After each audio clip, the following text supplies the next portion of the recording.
In the vast, dark expanse of the Pacific War, a different kind of hunter prowled the night skies. They were not sleek fighters, but lumbering, long-range flying boats with a deadly purpose.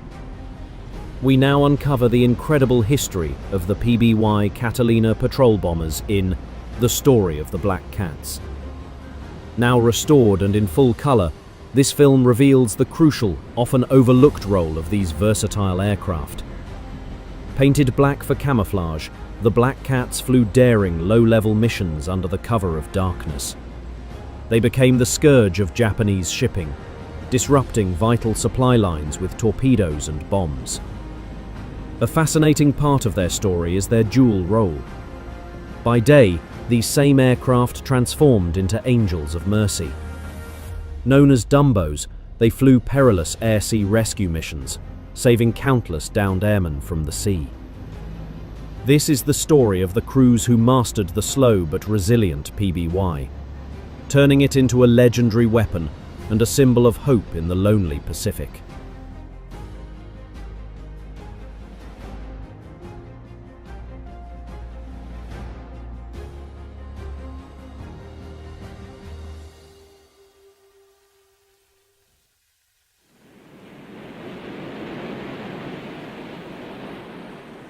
Night waters of the Southwest Pacific, enemy waters, sea roads for the passage of Japanese armaments going south to smash U.S. troops fighting for island beaches. Domain of the escort destroyer, guarding convoys of anti-aircraft, machine guns, concrete for pillboxes. Then, one night, suddenly, mysteriously, 2 ships were wiped out of a convoy. 1 ship left burning. 1 sunk. This was only the beginning. In 1 month, 41,000 tons of Japanese cargo vessels were sunk, 43,000 damaged. Next month, 13 ships attacked, 6 damaged, 7 sunk. News of the losses leak out. Radio Tokyo invents alibis. New American superplanes reported in the Pacific, surpassing anything known in speed and maneuverability. Reverberations in the Japanese High Command. New detachments of night fighters called up.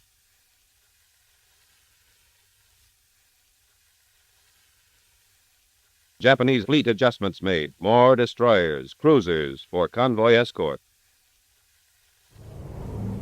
The attacker was an unidentified American plane hitting at night. They bombed the destroyers, light cruisers, heavy cruisers.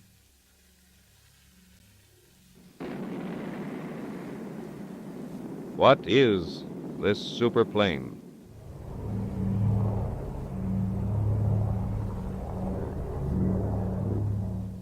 Anything familiar? That torso with a middle-aged sag? Her speed less than some cars can do. Maneuverable? Some days all right. On others she brings around like a 10-ton truck. She dives under protest. Wings can't handle half the pressure dive bombers take. Got her? Right. The old Cat, Navy Catalina patrol boat, PBY in a black nightgown for night camouflage. A black cat. She hides by day in one of the secret U.S. Navy cat bases, which the enemy would love to know about.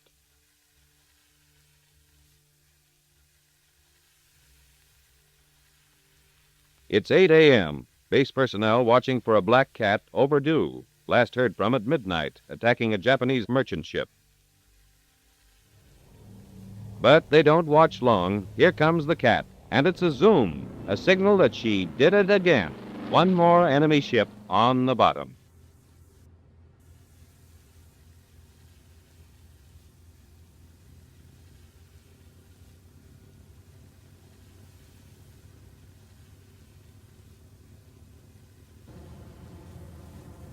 Plowing around for the lee shore now and quiet waters.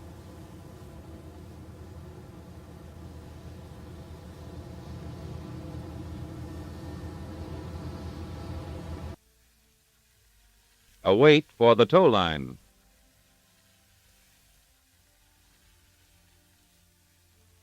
Up the ramp, tail first. The squadron commander, wanting to know any wounded? After 14 hours of flight.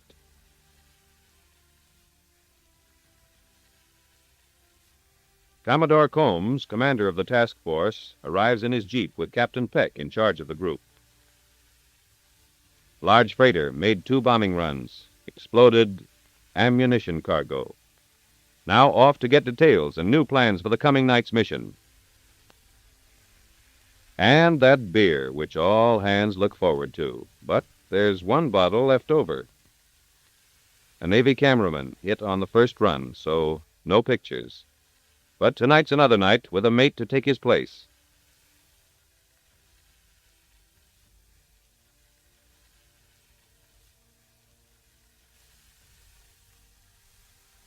As soon as the cat's home, she's groomed for the next prowl.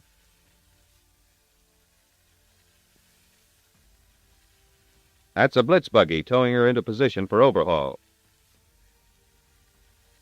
Some job for a maintenance officer keeping an aerial antique acting like a dive bomber. The bad symptoms sheet. Port propeller throwing oil. Nothing serious, but a new part is needed. These cats take plenty. Some here are nearly 4 years old.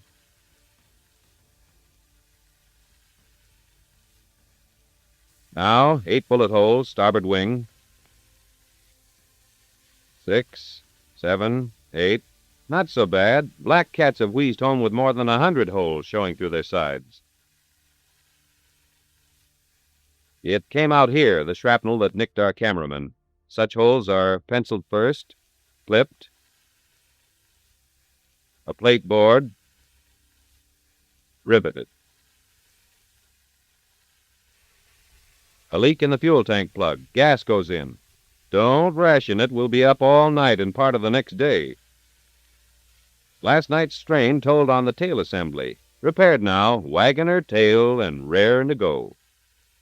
But first she needs her claws sharpened. The Black Cat's bomb dump.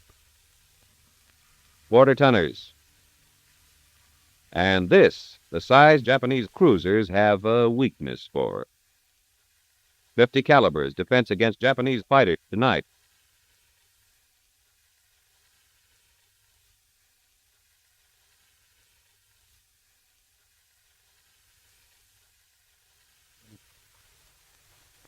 The tail fin screwed on tight.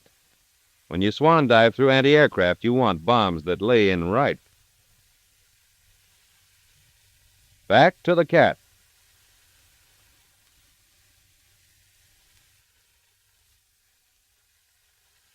Patrol boats weren't made for bombing. She wears them under her wing because there's no other place. For every pound of bombs dropped last month, 1 ton of enemy shipping was sunk or damaged. Records like that mean plenty in any language, dollars or yen. Now a tin fish for the port wing.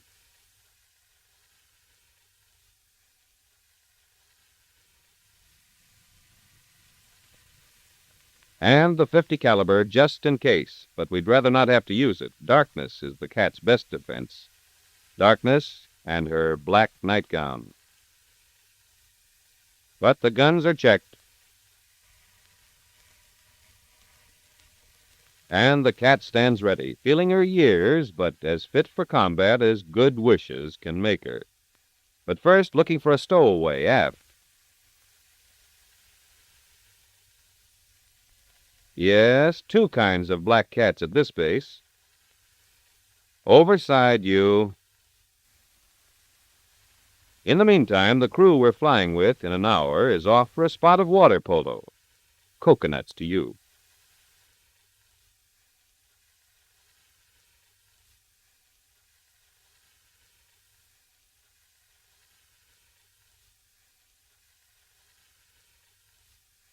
Now a quick look in on the officers' quarters. Our cat's masters, that's the squadron commander at the mirror. Big game hunters at night, but the housekeeping has to be done.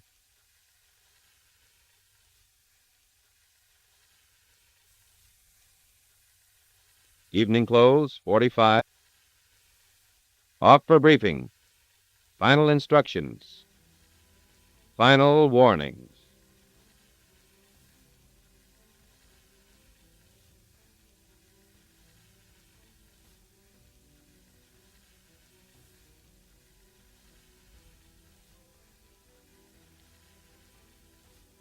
Six black cats will fly tonight.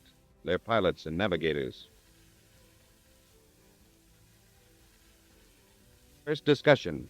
New angles of enemy strategy. To draw more blood from U.S. invading troops, Japan is feeding key defenses with ammunition, guns, concrete for pillboxes. Our objective, to stop them at sea, where one bomb can sink what 100 bombing runs ashore might not destroy.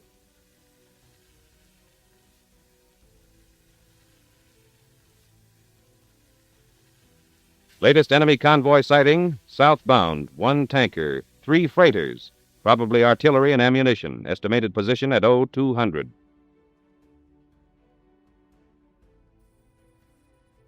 Watch out for Japanese night fighters, nearest airstrip only 60 miles away. Any destroyer escorts? 2 cans like this, 5-inch guns, elevation for anti-aircraft barrage, 2 aft, 1 forward. 2 ack topside, and you may have a light cruiser on your hands, 1 sighted yesterday in that area. The search plan for locating the convoy. Area A for the command plane. Area B. Whoever spots the convoy first will signal other planes immediately, including the 2 standby planes. Command plane will direct attack.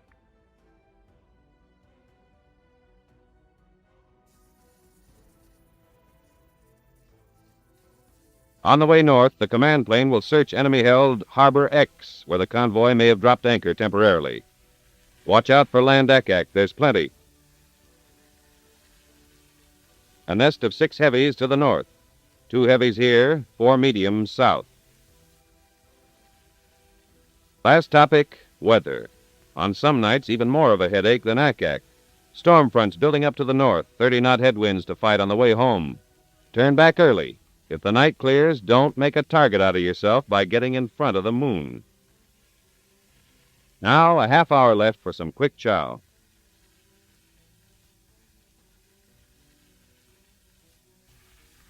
Command plane overside in 5 minutes. Sandwich makings from home. California sardines, Chicago ham spread, orange juice from Florida to wash it down. A squall bearing down from the sea, but the cats leave per schedule. In all this base's history, foul weather has never stopped a flight.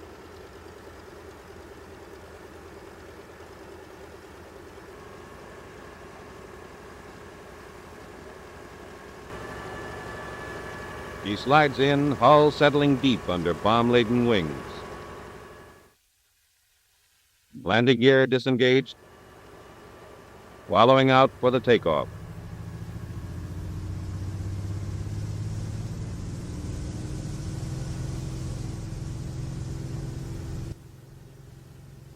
Peeling away into the run, motors growling over the job of lifting too many men off the water. Too much gas, but she's up on the step.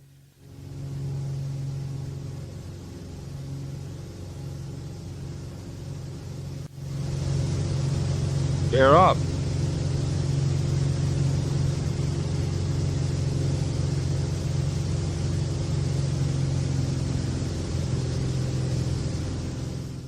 Another night, another mission, another prowl into the dark. A cat needs its 9 lives on these jobs. Night, and the weather kicks up.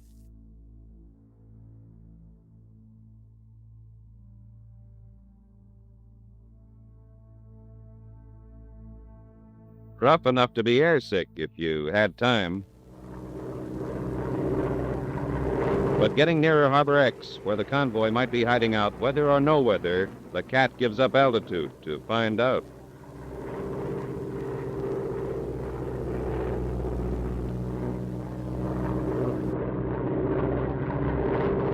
Navigator to captain, Harbor X reckoned 10 miles ahead. Repeat to waist gunners.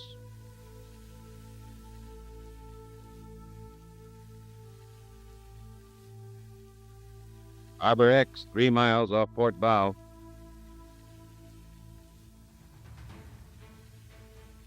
A lookout posted in the Black Cat's nose. Our last check of the land ack positions ahead.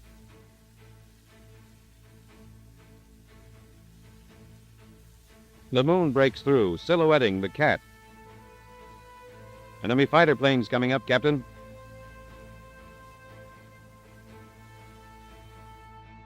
Harbor X dead ahead.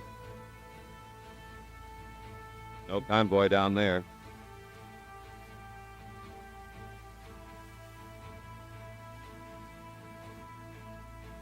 Lower for a second look.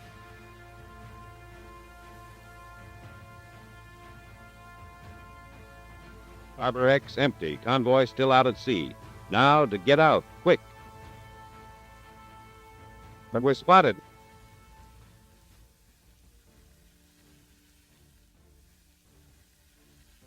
We took one. Another. Night fighters hard off port beam.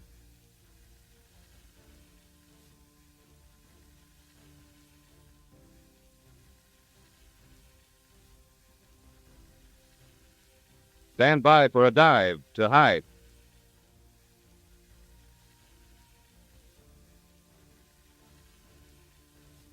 The cat flattens out. Here's where a black nightgown counts. The Japanese need better glasses. Now a cautious bank to sea to resume convoy search. Convoy's original O200 position was 50 miles, bearing 5 degrees.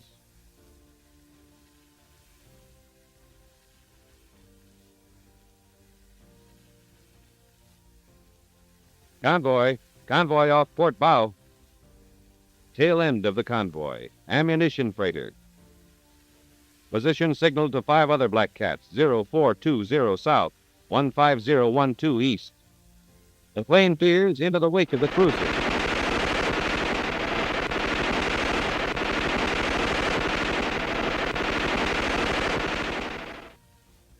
Other cats arrive.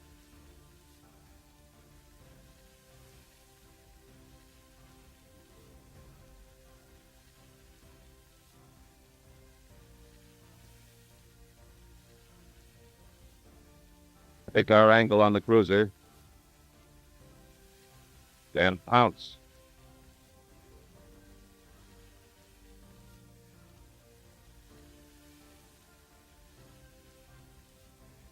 Press the pickle and lay an egg.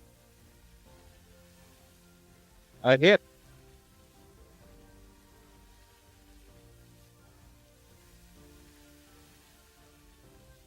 Miss.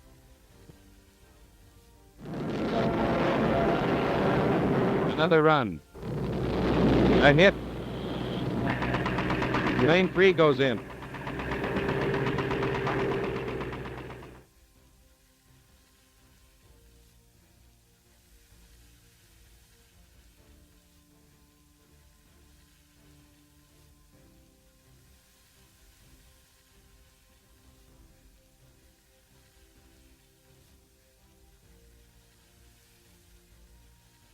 Now the cats get out, with 1 freighter sunk, 1 damaged, 1 tanker burning, a cruiser hit. The cost, Black Cat number 5, whose 9th life went up in the smoke of the freighter she sank.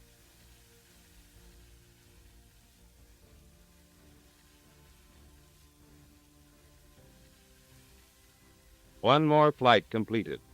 1 less convoy flying the rising sun. Another loss in losses adding up to billions of dollars in equipment that didn't get there.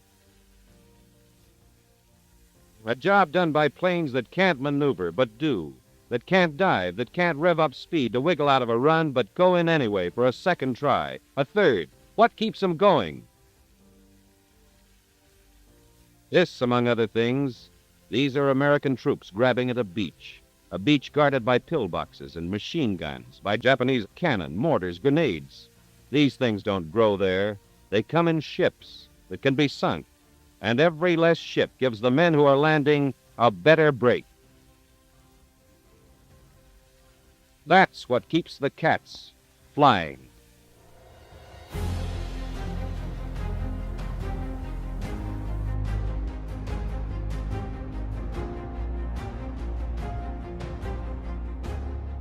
Flying boats played an unforgettable role throughout World War II, marking their finest hour. For anti-submarine warfare, long-range transport, and air-sea rescue, these waterbirds were indispensable. From twin-engine patrol planes to giant six-engine bombers, they offered versatility and mobility to combatants on both sides of the war. And to its crew, the flying boat offered a distinct way of life and duty unmatched by any other type of aircraft.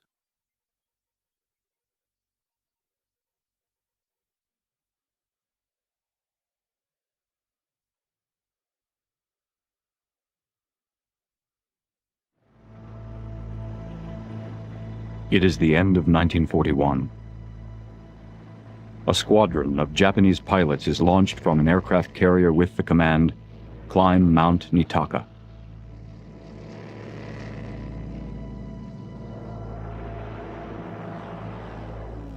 Sunday, December 7th, the infamous day that will drag the United States into World War II. The Japanese air raid on Pearl Harbor will present a devastating example of carrier air power and foreshadow the future of modern naval warfare. Ironically, the surprise attack of these advanced fighter aircraft was almost thwarted by an old mainstay of naval aviation. A PBY patrol flying boat spotted a Japanese submarine less than 2 miles off the entrance to Pearl Harbor, 1 hour and 24 minutes before the attack. Acting in accordance with standing orders, the pilot dropped a depth charge on the intruder and reported his actions to base commanders. Unfortunately, it was the old story of the boy who cried wolf. The message was skeptically received and seen as the latest of many false alarms. The rest, of course, is history.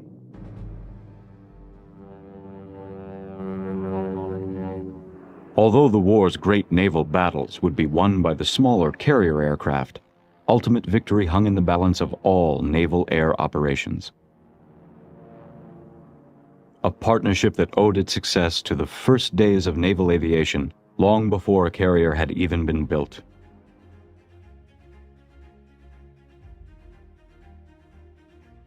In 1911, Glenn Curtiss had perfected his hydro-aeroplane at North Island Naval Base in San Diego, California, and delivered the U.S. Navy its first aircraft. But it was the flying boat, developed soon after, that gave the Navy the weapon it needed to cope with the changing face of modern warfare. These larger seaplanes could hold more fuel for extended flights and carry sizable bomb loads. When World War I introduced aerial combat, the flying boat distinguished itself as an aircraft that could patrol vast coastlines and fly far out to sea to attack submarines, the other new weapon of modern warfare. A capability that would prove essential in the next World War.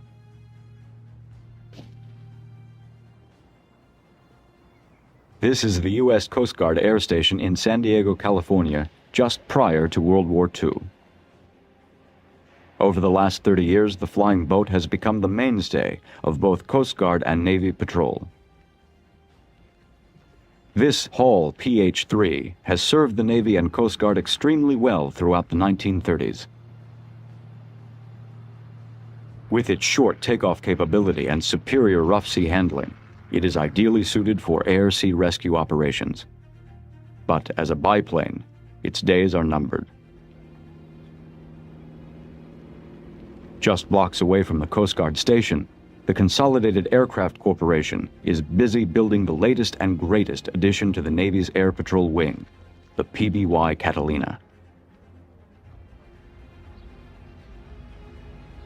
Nothing short of right is right. The slogan at the Consolidated plant in San Diego was taken to heart when they built the PBY. With bulkhead compartments, the hull of the PBY resembled a ship more so than an aircraft fuselage. All metal in construction, the PBY was the first of the Navy's seaplanes not to be designed with wires, fabric, and glue. The first production PBY-1 was accepted in 1936. More than 3,300 PBYs would eventually be produced, the largest number of a single flying boat type ever built.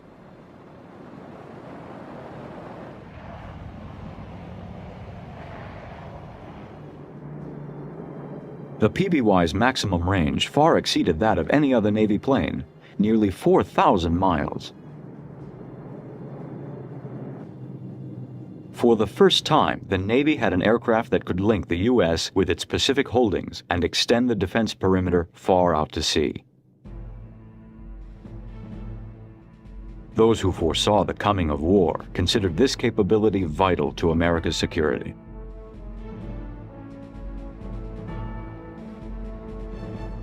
And as war approached, the Navy began taking its new aircraft straight from the Consolidated plant for evaluation. Soon, San Diego Bay was teeming with PBYs.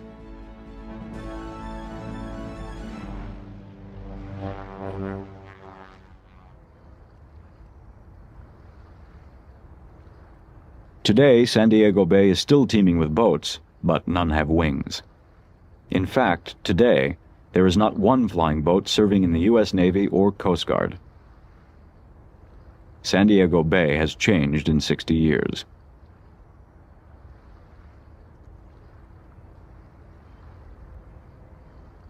The old Consolidated Sea Ramp facility is now a vacant lot. North Island Navy Base has evolved substantially since Glenn Curtiss first developed the flying boat.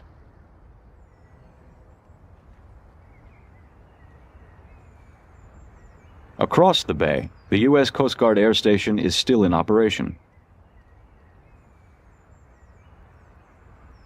Semper Paratus, always prepared. When America entered World War II, the Coast Guard had been prepared to do its part as a component of the U.S. Navy. Stan Mahoney remembers using its seaplane facility for testing PBYs. We used to taxi our PBYs, which were built right over here at Consolidated, taxi them right down here over this ramp and into the water because they were amphibious. Then we would test the PBYs by taking off San Diego Bay here, and we would probably test about 2 or 3 PBYs a day. When we got through with one, we'd go back and get another one, taxi it down, and do it all over again. That's kind of a nice remembrance.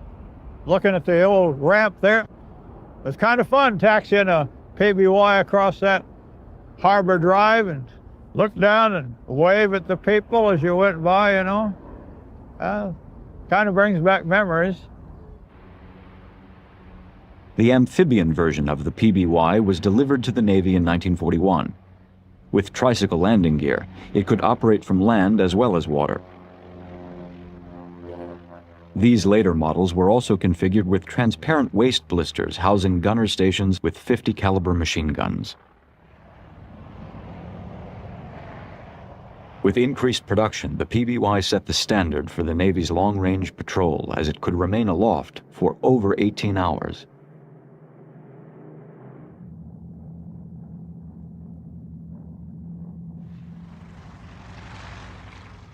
Meanwhile, Consolidated had been producing its next aircraft for the Navy, the PB-2Y Coronado.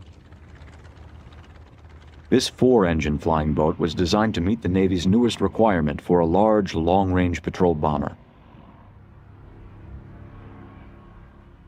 While it provided greater cargo space than that of the PBY, The Coronado's deep hull was in fact necessary to facilitate a water takeoff for such a large aircraft. You can get a lot of speed up, but unless you can get it to rocking and break the suction between the hull and the water, you just bounce along like a good boat. And when you get it broken loose, that's when you start picking up speed and get airborne. That's where the Coronado had it over the PBY, because they had this big square tube that went down and vented the step in the hull and give a little air in there to break the suction. That was a big help. By the end of the 1930s, war was imminent on both sides of the globe. In the middle stood an isolationist America, adamantly opposed to any foreign entanglements. As the Coronado went into production, and the PBY promised a reliable patrol bomber, U.S. defense planners did the best they could to prepare for war, despite America's isolationist mood. And when war finally came, the flying boat proved both stalwart defender and ferocious attacker.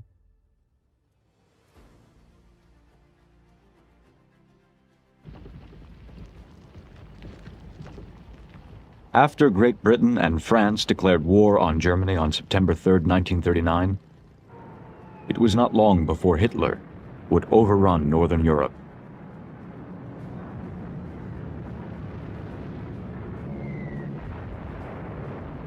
In less than 1 year, England would stand alone against Hitler's Luftwaffe. But with England came the entire British Commonwealth of Nations, Canadians, Australians, New Zealanders, and South Africans all comprised a fighting force capable of withstanding 6 years of warfare on both sides of the globe. From the beginning, only the British Navy, key to England's survival, stood in the way of German naval control of the North Atlantic. To keep German raiders from attacking Allied shipping, the Royal Navy would now need the help of reconnaissance aircraft more than ever.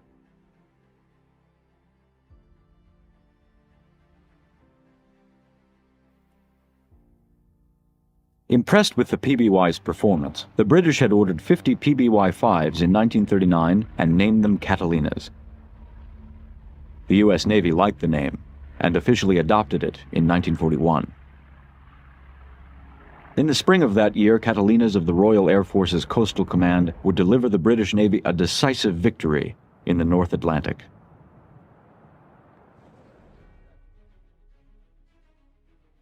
It is the end of May. The British Navy has been desperately searching for the 45,000-ton German battleship Bismarck, now at large in the North Atlantic. The Bismarck has already demolished one British battle cruiser and poses a serious threat to vital British convoys. RAF Catalinas join the hunt, and on May 26th, a PBY pilot sights the elusive Bismarck.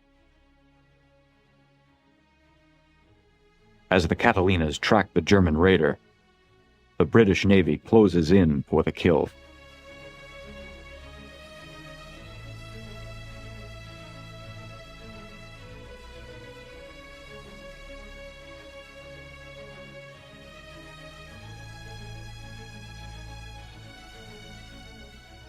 While a formidable warship, the Bismarck is no match for Britain's numerical superiority.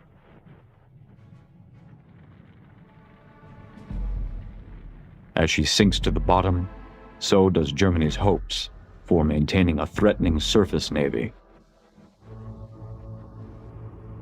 Thanks to the vigilance of the Catalina, British Coastal Command will continue to protect England's supply line and thereby frustrate Germany's attempts to strangle the British Isles into submission.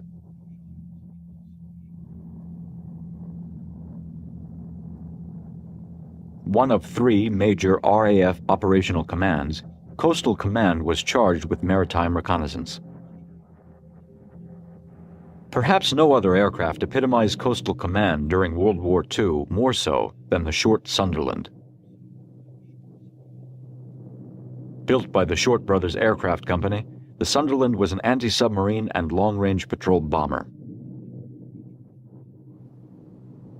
The Sunderland's design benefited from the success of its commercial predecessor, the short S-23C class. Called Empire flying boats, they had enabled Imperial Airways to establish vital air links throughout the British Empire. Serving mostly on anti-submarine and long-range reconnaissance patrols, the four-engine Sunderland was a sturdy and dependable workhorse for its 10-man crew. Vic Hodgkinson, a Sunderland skipper of the Royal Australian Air Force, served in the North Atlantic. The Sunderland was a very good aircraft. It took a lot of punishment, though we didn't have any armour plate, and later on they put some armour plate around the skipper. It wasn't a fast aircraft, but it had an endurance of, as I say, about 12 hours, the early ones. It was a good seaboat. It was fairly manoeuvrable. For a slow airplane, it was quite manoeuvrable. Maneuverable and considerably armed, the Sunderland could withstand heavy onslaughts from German fighter aircraft, such that the Luftwaffe nicknamed it the Flying Porcupine.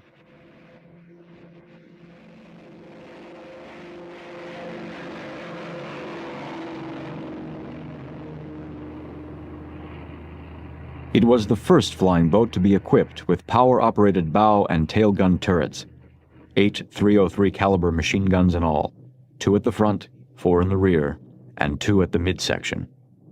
Apparently called the Porcupines because of the amount of armament we had on board the aircraft, which was, I suppose, quite a large amount for an aircraft in those days, but really it was very primitive.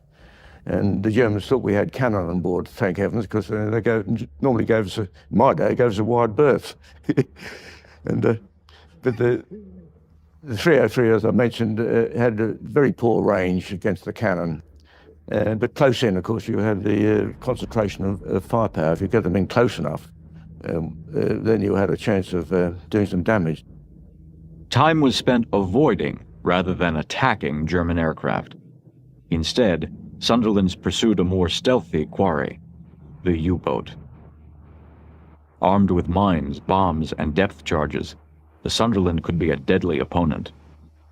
But more often than not, the German U-boat outpaced the lumbering Sunderland, stealing below the ocean's surface before damage could be done. This outcome was not entirely unsatisfactory.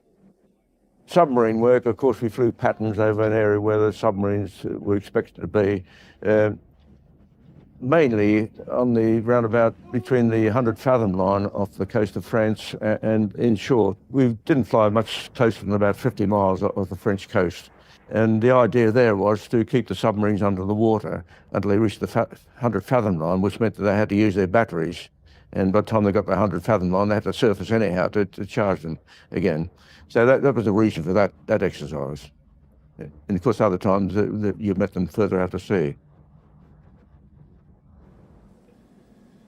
Sunderland, of course, was a gentleman's aircraft. I mean, it had upstairs, downstairs, galley, wardroom, flushing loo.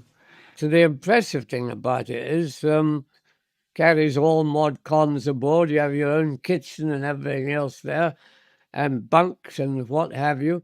The Flying Porcupine, it was actually because of the armour we had. You see, we had a mid-upper turret, and we had a front turret which had 4 Browning 303s. Then they altered that because after a while the subs started fighting back from the surface. They put fixed gun positions in, and we had 4.5 cannons in the front. The idea being that, you could hit the subs as you were coming in to take them, and that would knock them out or knock their gunners out. And we also had 2 waist positions where we had 0.5s on swivels, so they used to come out of the side. Yes, we were. They did call us the Flying Porcupines. JQ-88s were the main people we worried about because they used to have a good range and they could come out, as far as we were.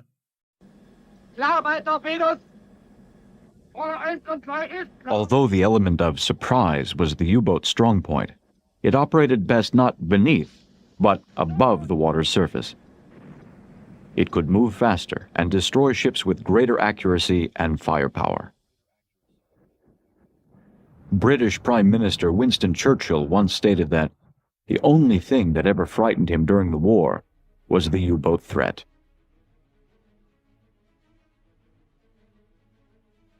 With France, Norway, and the Low Countries lost to Hitler's war machine by 1940, the entire Atlantic seaboard from Norway to the Spanish border lay at Germany's disposal. U-boats ranged freely from French Atlantic bases out of the Bay of Biscay and wreaked havoc on British merchant shipping. Convoy escorts and their airborne guardians were needed more than ever as the Atlantic lifeline was stretched dangerously thin.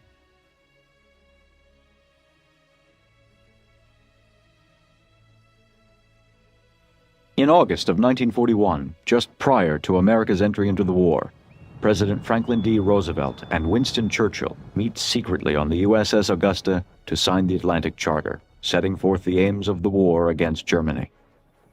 A peculiar meeting between an active belligerent and a technically neutral country.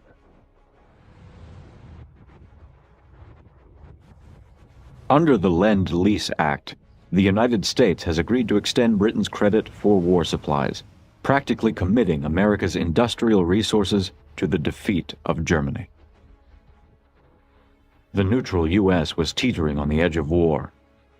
All that was needed was one final push.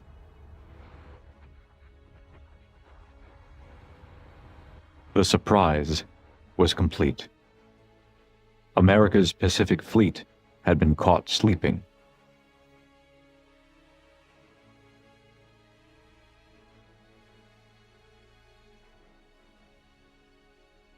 The Japanese attack on Pearl Harbor brought World War II, finally, to America's doorstep. All of America was in shock. In San Diego, one naval officer, like all Americans, felt barely prepared. Captain Frank DiLorenzo. Most everybody remembers where they were on the day of Pearl Harbor.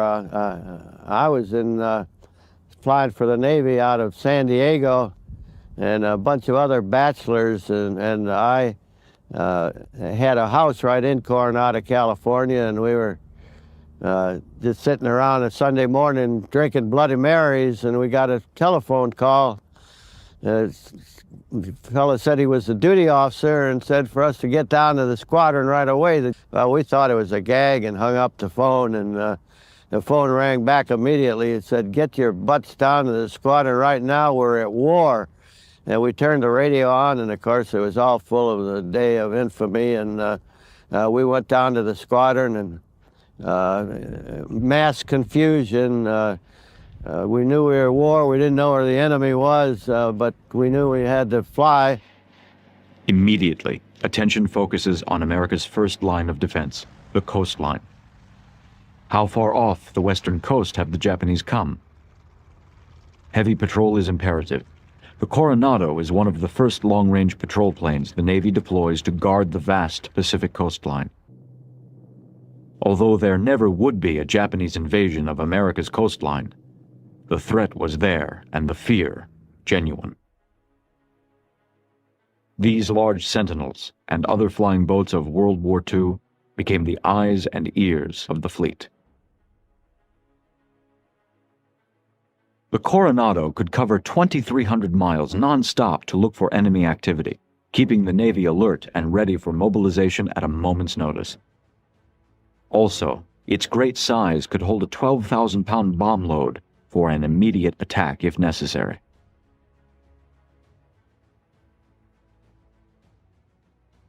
Additional duties included Navy personnel transport.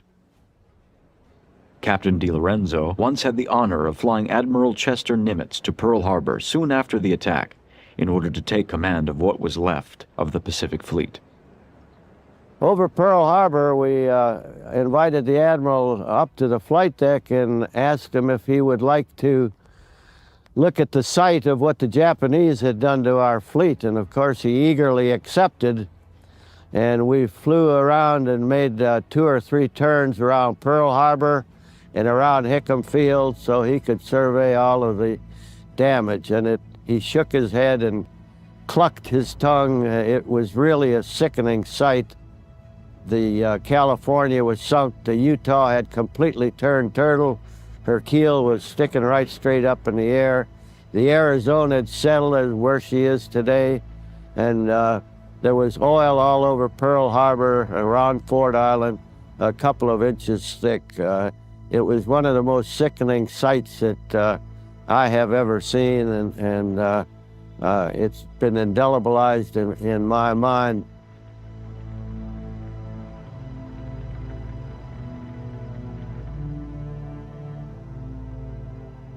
The losses suffered were enormous.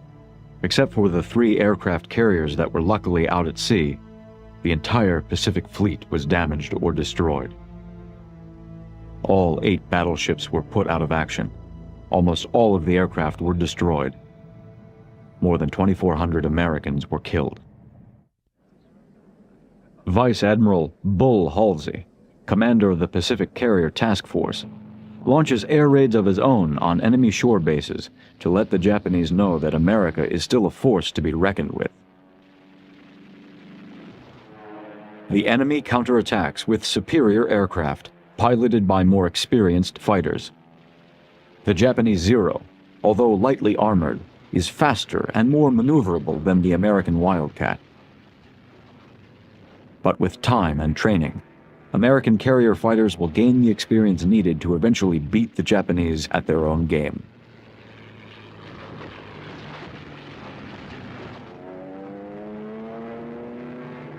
The age of the carrier aircraft has arrived.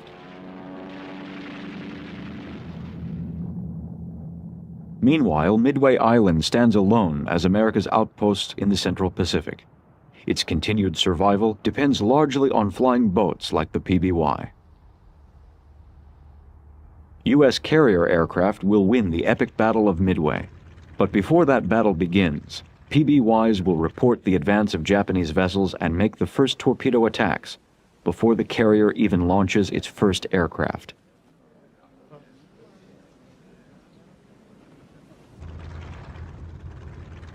Another 2-engine patrol bomber played an important part in guarding America's coastlines. From the factory of Glenn L. Martin, who had built the famous China Clipper, came the PBM Mariner. This flying boat was more advanced than the older PBY Catalina. Its distinctive gull wing and more powerful engines produced a faster, stronger aircraft.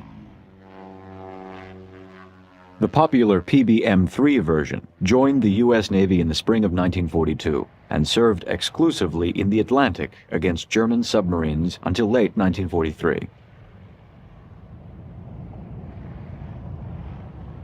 The PBM-3D patrol bomber was equipped with 8 50-caliber machine guns in power turrets at the nose, dorsal, and tail positions. Endowed with airborne radar, it had impressive search capabilities. With an 8,000-pound bomb load capacity, the Mariner effectively and consistently intercepted German U-boats preparing to raid America's Atlantic seaboard.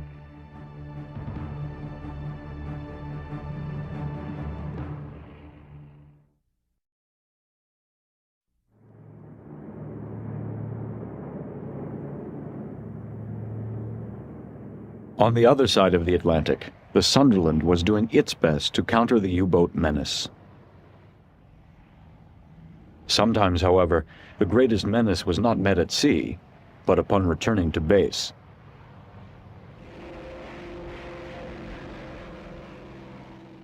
Captain Hugh Birch of the Royal Australian Air Force. The worst thing about flying out of England was the weather. Because, you know, coming back to particularly a place like Oban in Scotland, we were operating from at one stage, it was like flying up a tunnel at night, and the weather was shocking.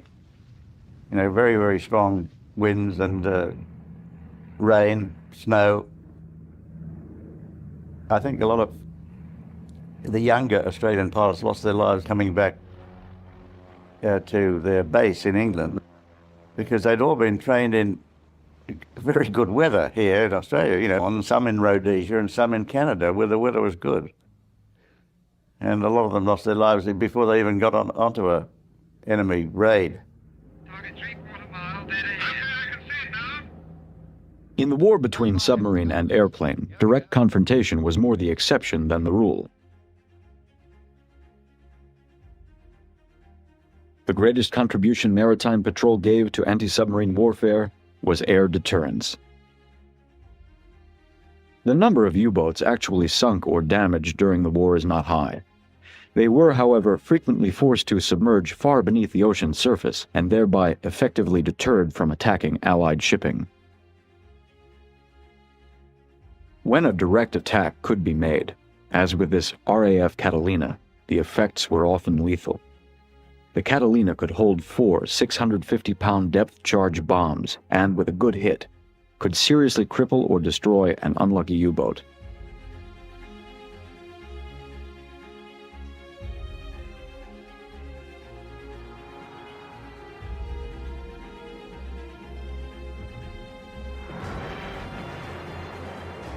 On one routine U-boat patrol, Captain Hugh Birch and his Sunderland crew suffered an unexpected hit of their own. We had one occasion when I was flying in the Bay of Biscay looking for a submarine, and we sighted a Dornier flying boat. And I decided it looked fairly slow. It would be a good idea to attack this, which we did, but suddenly there was a terrible explosion in our aircraft, and I asked the co-pilot to go down and see what was happening because the front gunner had stopped firing. And we'd been hit by 2 20mm cannon shells, one which blew the front off the front turret, and another one which caused a tear in the side of the starboard side of the aircraft about 12 feet long. So the whole airplane became very, very drafty. The front gunner was very badly wounded and fell back inside the aircraft, and we gave him morphia. And there was a happy ending to the story in that he married the nurse who was looking after him in hospital. Like the Sunderland, this German Dornier flying boat was used for maritime reconnaissance. Its regular duties included reporting the locations of Allied shipping to German air bases on the mainland. From there, land-based torpedo bombers would be sent to attack the convoy at sea.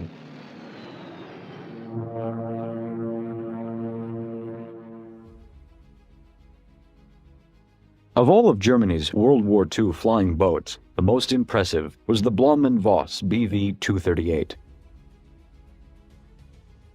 Flying boats are traditionally known for their great size. In this, the BV-238 clearly excelled. An engineer could easily fit inside its massive engine nacelles. Designed for long-range reconnaissance, bomber and armed transport roles, the BV-238 was the largest flying boat ever built during the war.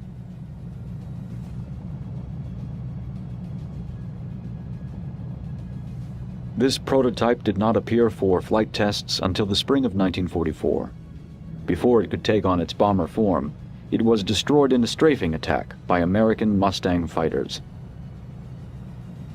With its long-range capability, the BV-238 could have easily carried its massive bomb load across the Atlantic Ocean had it appeared earlier in the war. Imagine bringing the war in Europe to American soil. The psychological impact to America's morale could have been as damaging as the physical impact to its war industry. World War II might have seen a different outcome.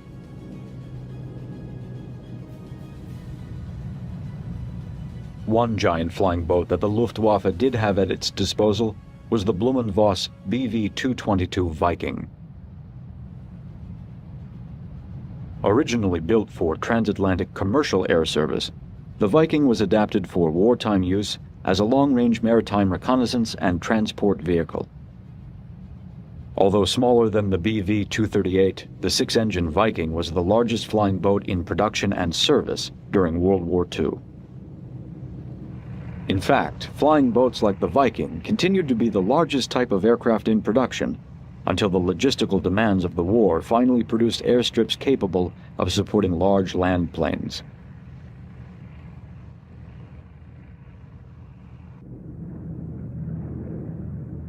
"13 Vikings were built and served the Germans especially well, flying supplies and troops for use in North Africa.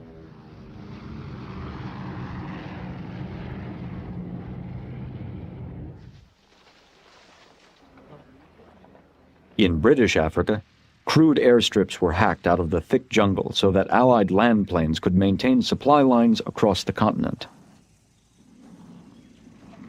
While in West Africa, a flying boat base had been built with arguably less effort. Sunderlands operated off coastal waters in part for anti-submarine patrol.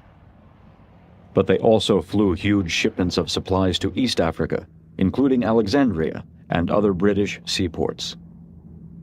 The versatile Sunderland was not alone in this air transport role. The U.S. Navy used its large flying boats, like this PBM Mariner, for specific duty under the Naval Air Transport Service. Every war has been influenced by logistics. Success in the battlefield always depends on the strength of supply lines. Although the majority of Allied war supplies were carried in ships, a small but vital portion was flown in aircraft. Many Coronados and PBM Mariners were configured for transporting high-priority items from manufacturers in the United States to needy forces overseas. From propeller blades to Band-Aids, or just mail from home, these big flying boats could carry it all to the most remote parts of the world.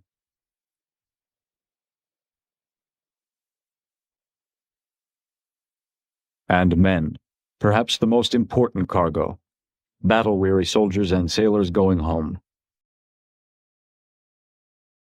In a matter of hours rather than days, these long-range flying boats carried men back to their families, across the oceans that had separated them for so long.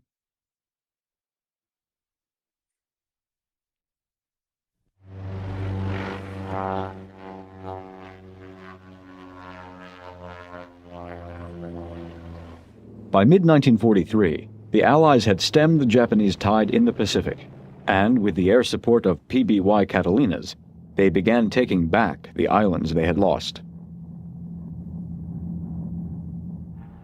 The nights were soon filled with the growl of black cats.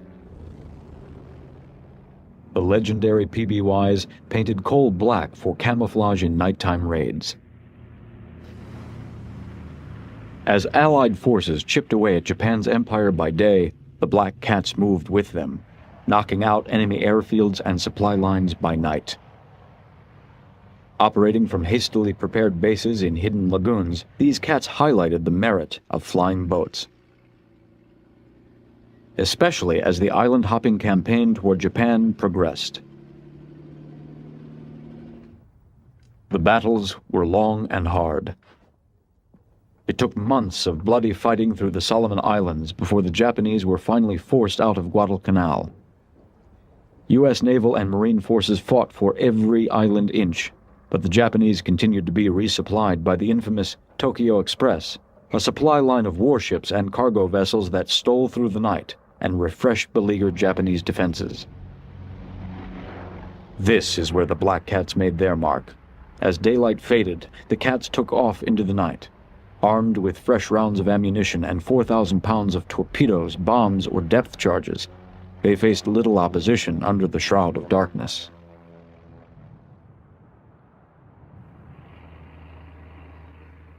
The slow-moving Catalinas were vulnerable to anti-aircraft and fighter attack during the day, but at night, fitted with airborne radar, they were stealthy and aggressive hunters.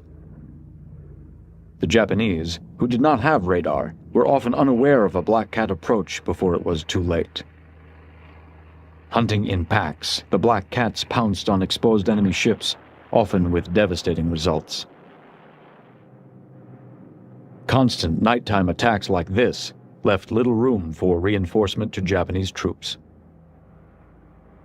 Throughout 1943 and 1944, The Cats helped neutralize counterattacks against the gradual advance of Allied forces.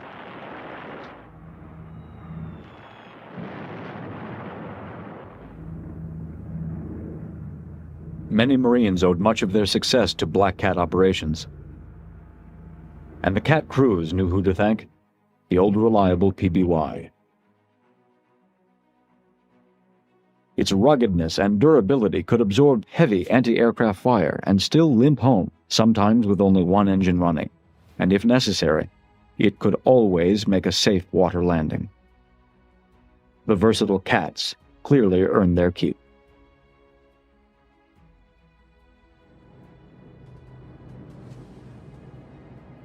Japan's chances for any further advance in the Central Pacific were destroyed at the Battle of Midway.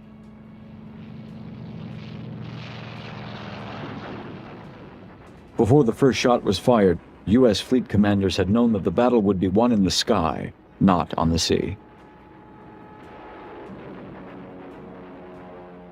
In the end, the U.S. Navy won its first decisive victory in which the aircraft carrier was the essential instrument. Over the next 3 years, the Carrier Task Force would lead the Allies to victory in the Pacific War.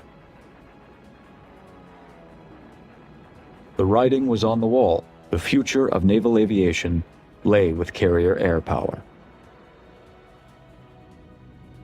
When these air battles were over, the less glamorous aircraft, the pioneers of naval aviation, had one last duty to perform: scour the watery battlefield for the hopeful survivor gone down in his plane.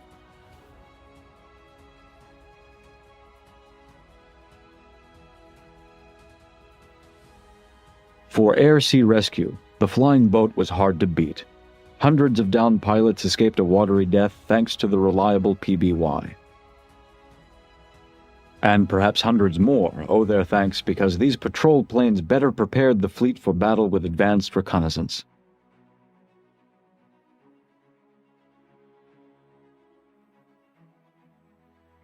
Flying boats would slowly fade away from naval aviation. But many lived to remember those ungainly waterbirds long after progress would forget them.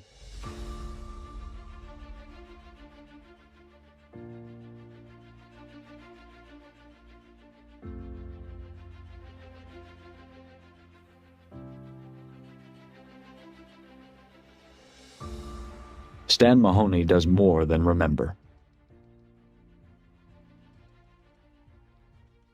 As a flight engineer on both the PBY and Coronado during the war, his affection for the flying boat surfaces in a variety of ways.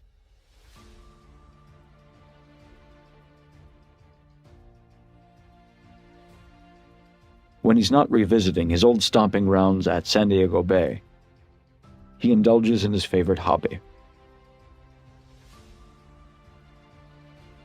I always did like to draw pictures of airplanes, even when I was a kid in school.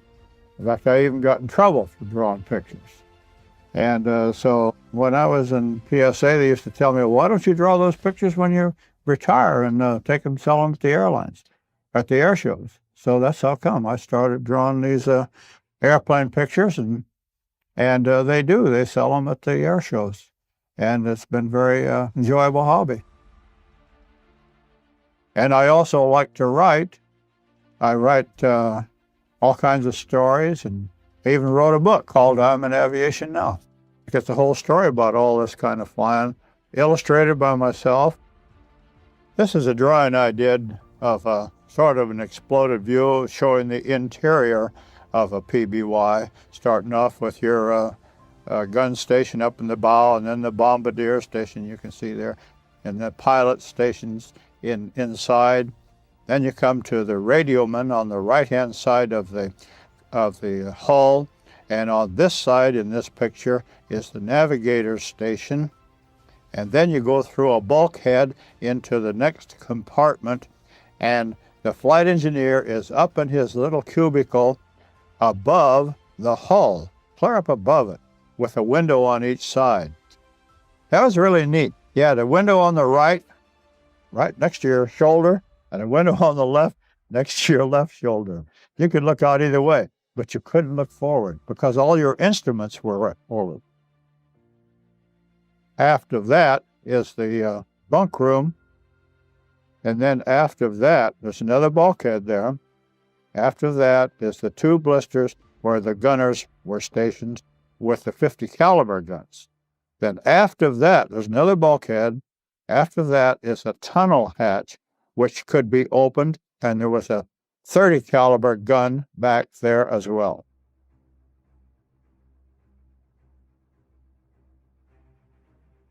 As with all flying boats, PBY crews shared a special affection for their aircraft.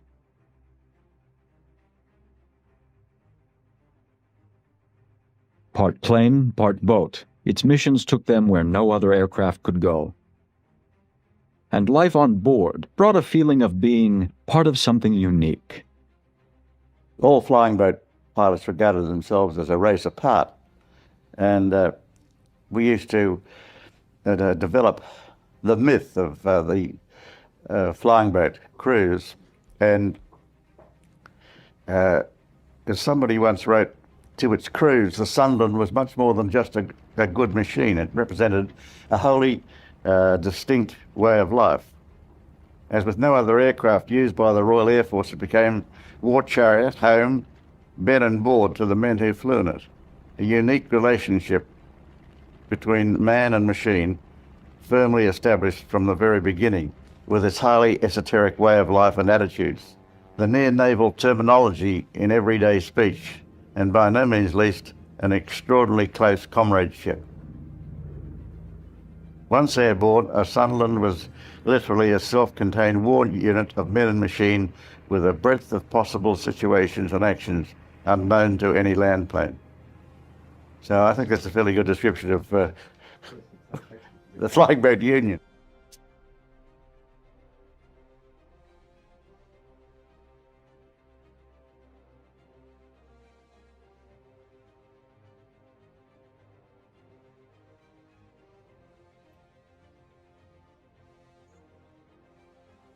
All crew members were just like a family. They all knew one another. They knew their families. They knew what their families at home were. And each member of the crew had specific duties, and some could do some things better than others. Like one guy could be a better cook. Another could be better at grabbing the buoy. Maybe he could hang out there and grab the buoy better than someone else. And we all worked together.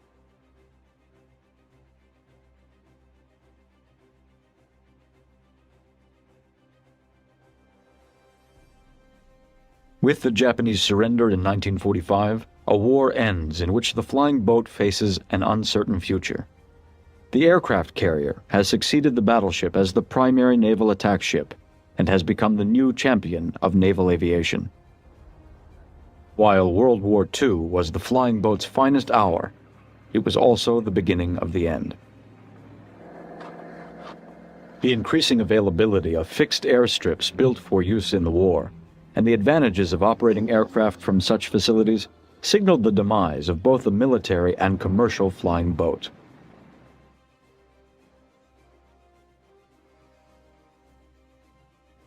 "50 years later, the flying warboats are still flying, through the spirit and in the memories of the men who flew them."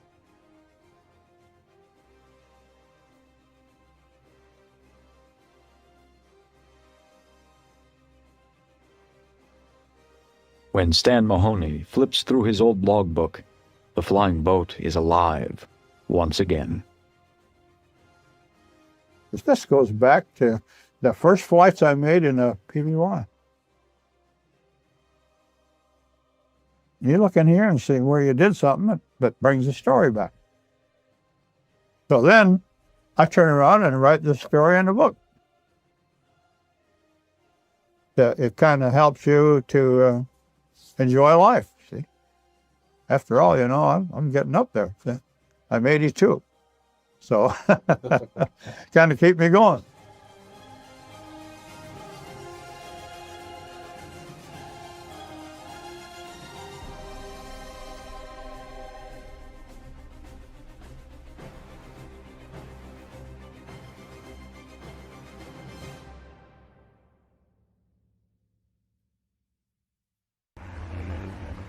The short Mayo Composite was a unique aircraft built by Short brothers in the late 1930s. In fact, it consisted of two separate aircraft, the Mercury and the Mayo, taking off together and then parting ways. This remarkable story started in 1932, with Major Robert Mayo as Technical General Manager for Imperial Airways. The whole experiment was an attempt to solve the problem of building a passenger aircraft capable of crossing the Atlantic Ocean without discarding cargo space for extra fuel. Short brothers had already built and successfully sold the Empire class of flying boats, which were used to carry mail to the farthest reaches of the British Empire. Overland routes to Australia and South Africa were frequent, but one insurmountable challenge still existed: the Atlantic crossing. Certainly, the ocean had been crossed many times before, but only by small aircraft with no commercial application. Shorts wanted to fly the route not for fame, but for commercial reasons. It was determined that much fuel was expended during takeoff, since flying boats took a particularly long time to become airborne. The solution was obvious: attach a seaplane to a mothership and conserve fuel for the long trip across the ocean. With this, the Mayo Composite was born. The lower half of the duo, Mayo, was a heavily modified Empire flying boat. Its wings were enlarged and engines moved to accommodate its mounted passenger. And for the upper half, named Mercury, a long-range four-engine floatplane was constructed. With a crew of two, it could carry 1,000 pounds, or about half a ton of mail. With all 8 engines working together, the pair easily lifted off and soared upwards. The two aircraft were connected with specially made struts. At a set altitude, these would be detached and Mercury would continue on its journey, while Mayo returned to base. Here, test pilots John Lancaster Parker and Harold Piper say a few words following a successful flight. Well, damn it, I haven't never shaken you by the hand before, but there you are. Excuse my glove. Fine.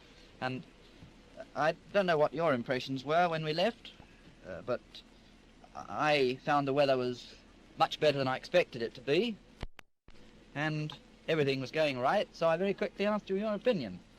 And you seemed quite content with anything I wanted to do. So I pulled the plug and you disappeared. The Mayo's first transatlantic flight took place on February 6, 1938.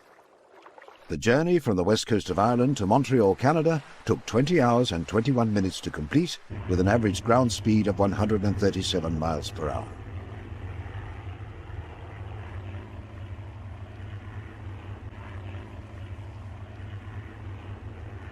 With the Atlantic now conquered, it was decided to make an attempt for the world distance record, from Dundee, Scotland to Cape Town, South Africa, in a single flight. Publicly, Imperial Airways claimed not to be interested in breaking records, but the starting location was moved from Southampton to Dundee. This extra distance would give Mercury the range needed to beat the standing record held by Russia of 6,300 miles. Sadly, mechanical problems with the fuel pump forced the aircraft down near Alexander Bay, less than 400 miles short of its target. The Royal Air Force's Sunderland was Britain's iconic flying boat of the Second World War. The type was built by Short brothers, and it went on to serve for many years, and indeed in many places, well after World War II. Sometimes called the Flying Porcupine because it bristled with defensive firepower, it is perhaps best known for its role in protecting Allied convoys during the critical Battle of the Atlantic. In this theater, the Sunderland flew alongside American-built PBY Catalinas and scoured the North Atlantic Ocean for German U-boats, which at one stage had almost succeeded in choking the flow of vital material to war-torn Britain. An ever-increasing amount of airmail. The Sunderland military flying boat was ordered by the British government at about the same time as the Empire boats, but as the RAF's peacetime needs were less pressing than the airmail service, Sunderlands came into service later. Although the two types shared the same basic design, there were still some major differences. The Sunderland's nose was longer, which was necessary to accommodate the forward gun turret, and other alterations were made for the rear defensive position below the rudder. Provision was also made for waist guns, although latter models had a power turret above the middle of the fuselage. It's a small wonder that the Sunderland would earn the respect of Luftwaffe pilots, who dubbed it the Porcupine. Clearly, Short brothers had produced a true man of war, and as such, where it might operate would be less than predictable, so a deeper hull was provided to cope with harsher conditions. The Sunderland's interior would offer none of the luxury of the Empire boats, although there were many facilities that few other military aircraft of the time could provide. Sunderland, of course, was a gentleman's aircraft. I mean, it had upstairs, downstairs, galley, wardroom, flushing loo. So the impressive thing about it is carries all mod cons aboard. You have your own kitchen and everything else there, and bunks and what have you. The flying Porcupine, it was actually because of the armour we had. You see, we had a mid-upper turret, and we had a front turret which had 4 Browning 303s. Then they altered that because after a while the subs started fighting back from the surface. They put fixed gun positions in, and we had 4.5 cannons in the front. The idea being that you could hit the subs as you were coming in to take them, and that would knock them out or knock their gunners out. And we also had 2 waist positions where we had .5s on swivels, so they used to come out of the side. Yes, we were. They did call us the Flying Porcupines. JQ-88s were the main people we worried about, because they used to have a good range and they could come out, as far as we were. Meanwhile, the United States and Russia had both contemplated long distances and heavy loads, and were already building to suit. Aircraft like the Boeing B-17 Flying Fortress were starting to demonstrate their worth as effective strategic weapons that might hold the balance of power if another major conflict was to erupt. By 1936, British war planners were looking for an answer from its aircraft industry under Ministry Specification B-1236. The most promising concept came from Supermarine aircraft, with its Model 317, which was quickly commissioned. However, as a backup, Short Brothers offered its Model S-29, which was most fortunate, as later the Supermarine bomber project was completely destroyed in a German bombing raid. Thankfully, the Short Brothers offering had been developed in very quick order due to the fact that it used many of the Sunderland's parts. In fact, Model S-29, now named the Stirling, was in many ways a Sunderland with the hull and lower deck removed. Of course, there was much reworking to make the change effective, but the lineage was clearly there to be seen. The Sunderland's wings were especially quick to be adapted from the flying boat, although here ministry intervention was to provide yet another interesting tale. Originally, the Stirling would have had almost the exact same wings as the Sunderland, with a span of 112 feet. However, the ministry insisted that the wingspan be reduced to less than 100 feet to fit into certain early RAF hangars. The shorter wings severely reduced the Stirling's high-altitude performance, and also required a longer distance for the aircraft to become airborne. To get Stirlings in the air quicker, longer landing wheel legs were developed to increase the wing angle as the bomber was taking off.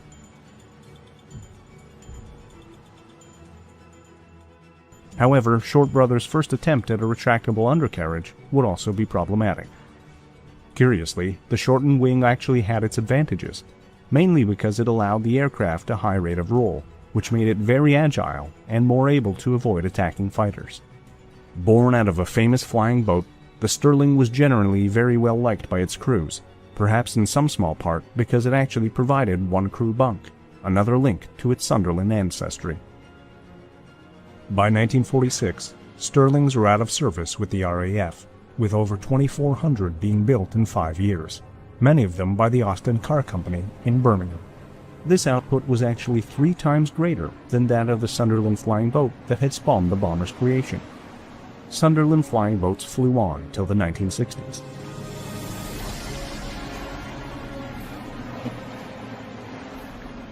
When the last active example, one of the 777 built, was finally retired from the Royal New Zealand Air Force in 1967.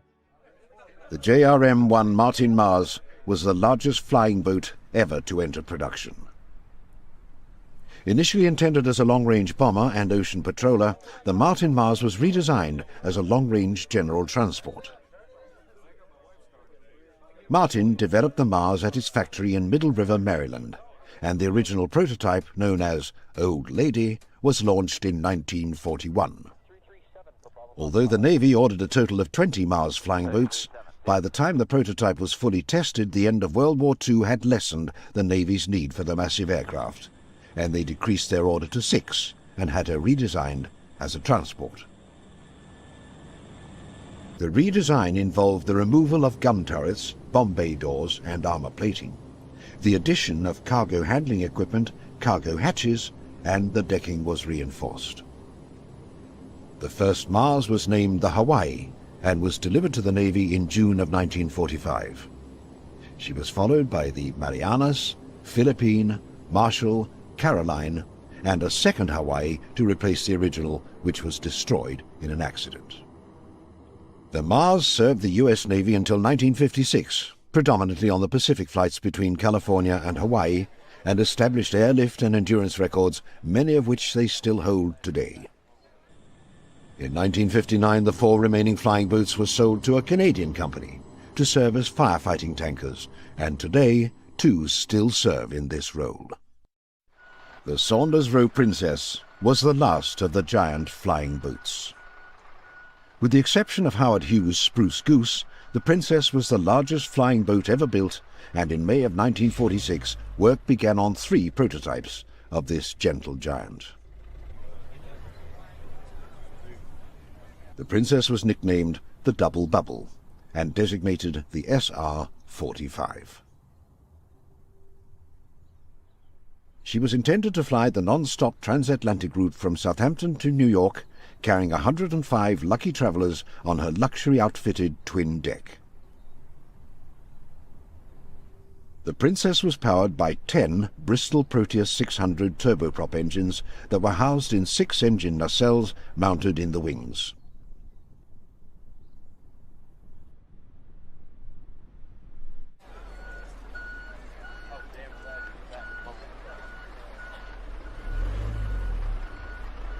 The 2 outboard engines powered single propellers, while the 4 inboard engines were the Bristol coupled Proteus.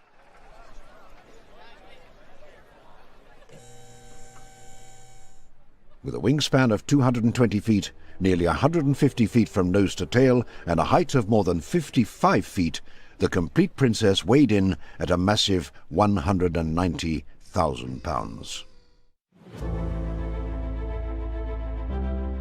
It may not have been the quickest or the most visually appealing aircraft in World War II. It wasn't the easiest plane to handle, yet the PBY Catalina flying boat became one of the most dependable and respected aircraft ever made. It was a good airplane. Low altitude, rough weather. She was a tough little beast. In service, this straightforward, sturdy, and adaptable aircraft proved to be the perfect workhorse across the globe. Capable of operating on both land and water, the Catalina transported supplies, performed long-range patrols, and rescued countless stranded sailors and airmen. That airplane did everything it was asked to do, and more. However, it also possessed a darker, more threatening side. In the Atlantic, Catalinas bombed and sank numerous German submarines. In the Pacific, black-painted Catalinas swooped on Japanese ships under cover of night. In 1907, a young motorcycle builder from Hammondsport, New York, developed a fascination with the thrill of flight. His name was Glenn H. Curtis, and he would be forever remembered as the creator of a unique type of aircraft. Curtis was a natural-born inventor. After various experiments, he developed an aircraft capable of taking off and landing on water, the flying boat. It wasn't long before the military took notice. In World War I, flying boats were heavily used as reconnaissance planes, primarily for submarine spotting. This marked the start of a new era in naval warfare. In the First World War, the U.S. Navy really didn't have a land plane capability, so the backbone of U.S. Navy operations was the flying boat. And during World War I, they developed the NC flying boat, which was designed to be a long-range aircraft capable of flying great distances across the Atlantic, which, in fact, one of them did in May of 1919. After the war, hundreds of surplus planes were sold at low prices, sparking the aviation passion that had gripped America. The flying boat's ability to operate on any calm water surface granted it nearly limitless range, expanding new horizons for aviation. When Pan American launched its luxurious clipper flights to Central and South America, the golden age of the flying boat had dawned. Much like grand ocean liners, Pan Am clippers of the 1930s allowed the wealthy to travel in elegance to far-off places. The Navy also envisioned a strategic role for long-range aircraft to patrol the world's oceans, providing early warnings of any threats to American interests. Soon, the flying boat became an essential element of national defense planning. The main advantages of the flying boat over wheeled aircraft, certainly in the early stages before the advent of the aircraft carrier, was the great range that they had. Plus, they could land almost anywhere, so they could set down in any number of forward bases. And so that's what made the flying boat a real advantageous platform for Navy operations, particularly in the Pacific, where the Navy was definitely looking towards fighting the next war. In 1933, the Navy invited proposals for a new long-range patrol aircraft. The Consolidated Aircraft Corporation, already experienced in designing flying boats for the Navy, was eager to win this critical contract. Their lead designer was a skilled engineer named Isaac Macklin Ladden, known to everyone as Mac. In the early 1930s, most planes were still biplanes, with fabric-covered wings held up by a web of steel wires. In a bold approach, Mac Ladden designed a metal monoplane. Its vast wing was mounted on a single pylon above the fuselage, anchored to the hull with only 4 struts, 2 on each side. All flying boats required outrigger floats for stability on water, but these floats became a drawback in the air, creating drag and reducing overall performance. Mac Ladden devised a clever solution, designing floats that folded up during flight to become the wingtips, minimizing drag while adding lift. The Navy was duly impressed, and in June 1935, Consolidated secured a contract for 60 aircraft, the largest military order since World War I. The aircraft that rolled off the production line would become iconic, identified by the code letters PBY, P for patrol, B for bomber, and Y, the prefix for Consolidated. The PBY was a sizable plane with a striking appearance. Here were all those great big, beautiful PBYs. It was love at first sight. And I said, well, I've got to fly those. Along came a PBY, and it was gracefully soaring above us. And it was so beautiful. In my mind, it was like a soaring eagle. It just soared and made slow turns. And later on, I found out what a devil it could be in combat. PBY, the Navy calls her. Back in 1935, the first PBYs took to the water and the air.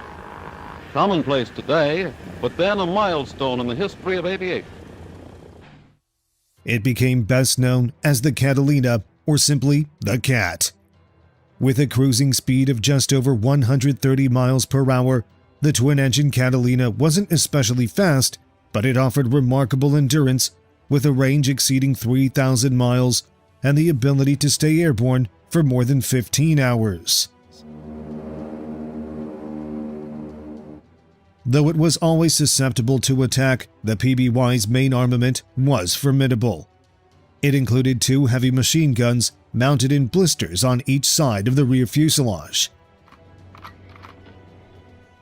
Although initially designed for patrol missions, the PBY could carry 4 1,000-pound bombs or 2 torpedoes, significantly boosting its tactical value for the Navy. The PBY did everything it was asked to do and more. It covered a lot of ground and it could remain aloft for a great deal of time. Basically, though, it was designed to spot the enemy fleet. Radar was just in its infancy then, and nothing could beat a pair of 2 human eyes in spotting the fleet and reporting it back to home base. By the late 1930s, the world was becoming increasingly dangerous. In the Pacific, Japan was growing more powerful and aggressive, while in Europe, Hitler's Germany was rearming openly, building a navy to control the Atlantic. Britain and America watched with caution as tensions continued to rise. Both countries recognized that airborne early warning would be crucial in future conflicts. Most admirals still placed their confidence in large gun-armed warships, but a few suspected that air power would decide any upcoming war. They would soon see how accurate this belief was.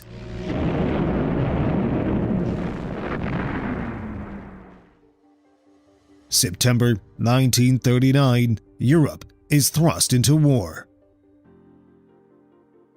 Britain's first line of defense was the Royal Navy. Many of its ships were equipped with seaplanes launched by catapult to scout beyond the horizon. The challenge was retrieving them. The open sea posed serious risks for landing an aircraft. Multi-engine, long-range patrol planes offered a safer alternative, but Britain's strained RAF didn't have nearly enough of them. In 1940, they ordered a fleet of PBYs to aid in patrolling the Atlantic. It was the RAF pilots who first named the aircraft Catalina. They appreciated the aircraft and soon realized that the B in PBY truly signified bomber. They began using their Catalinas to attack German U-boats. Since the start of the war, Nazi submarine wolf packs had prowled the Atlantic and the Mediterranean, sinking numerous British vessels. The Catalina quickly became a crucial asset in the fight against U-boats, locating and destroying them in growing numbers.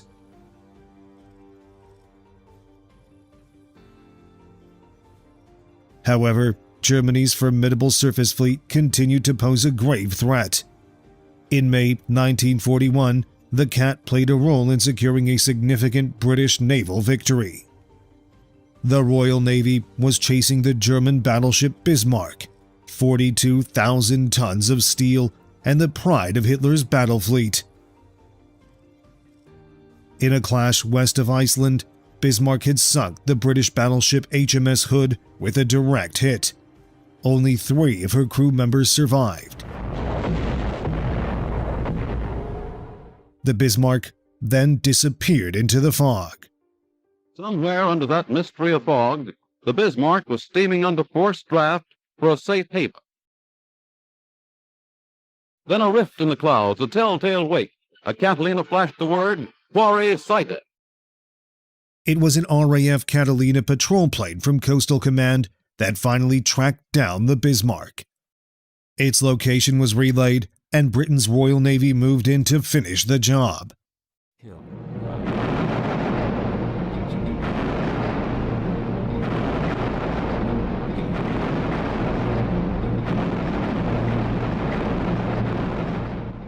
The Bismarck went down with only 115 of the 2,400 crew members surviving.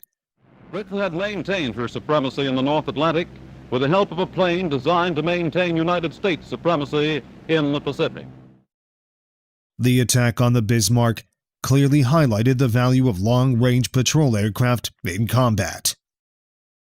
The U.S. quickly took note. The destruction of the Bismarck, that great and powerful ship, had to be accomplished to be true to the traditions of the British Royal Navy. They played their part in a victory which is proudly marked up along with victories of the past. The greatest pursuit and kill in history. The long-range Catalina was an ideal aircraft for ocean patrols, though getting it in and out of the water required cumbersome beaching gear, making the process slow and laborious. To address this issue, the PBY 5A was introduced, with A standing for amphibian. Featuring a retractable undercarriage, this version of the Cat was equally capable on land or sea.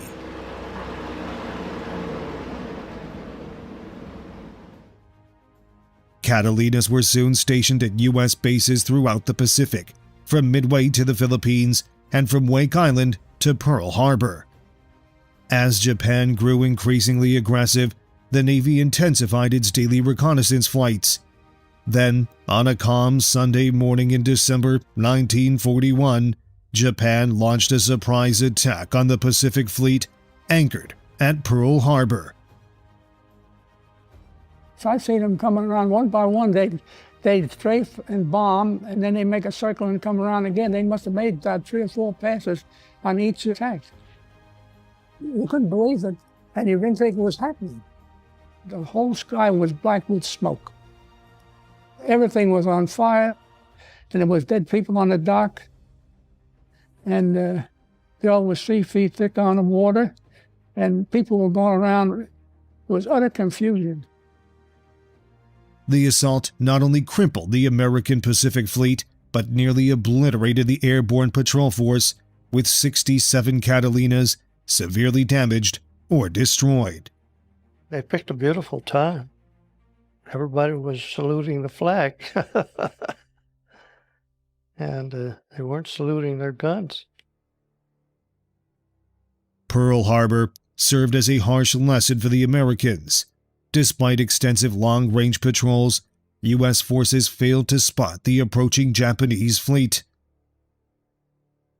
In the aftermath, recruitment offices across the nation were flooded with young volunteers eager to join the fight.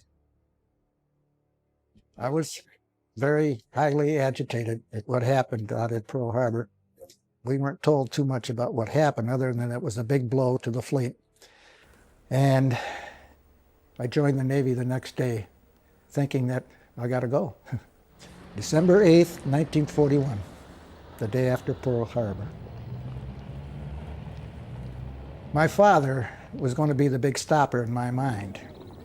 When I came home that afternoon, and he said, "How was school?" I gave him the papers that I needed to get his signature on. And he thought for a long time. And he said, "Well, I'm too old to go, and we're going to be at war." And he said, "You go." And he signed, with tears in his eyes. Smoke from the burning wreckage at Pearl Harbor lingered for days. But with America now at war, Catalina crews, still reeling from the devastating loss, would soon be at the forefront. The feel at that time was, we've got to do something, and we've got to do it fast. Early in 1942, new Catalinas began rolling off the production lines to replace those lost at Pearl Harbor. As new orders flooded into the consolidated factory, the demand for more workers grew in the race to accelerate production. I put on my application that I'd worked with some radios, and of course the interviewer had a drawer that he opened up, and he said, "What's that?" I said, "It's a soldering iron." "What's that?" "That's a wire cutter." "You're an electrician." So I became an electrician, and that was when the company was building from very few people, just hiring all the time. And there at Consolidated, we were working 11 hours a day and 7 days a week. The Cat quickly earned the respect and admiration of its crews. A standard PBY crew was composed of 8 members, a bombardier who also served as the bow gunner, a pilot and co-pilot, a navigator, a radio operator, a flight engineer, and 2 waist gunners. Bulkheads divided the plane into 7 watertight compartments. For long patrol flights, the central section was fitted with bunks and a galley to increase crew comfort. Mastering the specialized skill of flying a seaplane required extensive training. Well, if you ever saw what I call a PBY driver, he had thick wrists and big muscles. The controls were as big as barn doors, and it took a little bit of muscle to move them. It was unstable. She'd fall off on one wing, or horse would wander unless you had to fly it every minute of the time. It had the smallest stabilizing tabs, which you had to constantly readjust.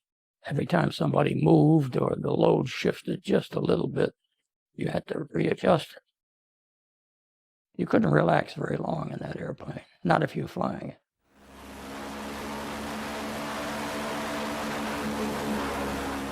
And the real trick on a seaplane landing at any time is to make sure you keep your wings level. You do not want to get afloat into the water at high speed, because it'll turn you around so fast it'll be a wreck. When you come into land, why, it's a high angle, and then boom, down you come, and it really hits hard, you know. You haven't got no control all of a sudden. Why, you put it into just about a stall just when you about to get to the water, just splat, you come down pretty hard. It landed with a great big splash. Not a touchdown, it was a beautiful landing. But if you didn't keep coming back all the time till you got that big fat duck plowing through the water, then she'd go off the water, because there weren't any flaps, anything to kill the speed. That's the one thing about that thing that I considered pretty vicious. While the PBY had its drawbacks, it also had considerable strengths. As crews learned to operate it, they developed a deep respect for this durable workhorse. It's a good airplane, very good. Low altitude, rough weather, rain squalls, and she was a tough little beast. Like a giant seabird, the Catalina glided above the ocean on its lengthy solitary patrols. Its crew would spend hours out of sight of land, scanning the water for the faint sign of a submarine periscope or a downed pilot adrift in a life raft. Keeping the engines running for hours on end was the responsibility of the flight engineer. From his cramped compartment within the wing support, he communicated with the pilot through a system of indicator lights.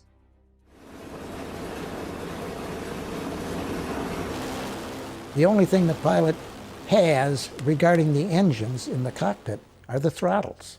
Everything else is back there in a tower. He relies on his engineer.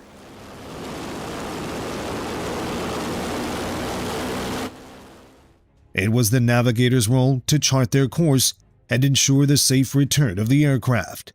It's nice to know where you are. Every once in a while, a crew member that wasn't doing anything would come up and look over your shoulder and said, "Where are we?" Well, you put your finger, right there. But they did trust you, no doubt about it. But sometime, you're going to be lost. You won't know where you are. So what do? You turn around and go back, and you don't know where to go back to?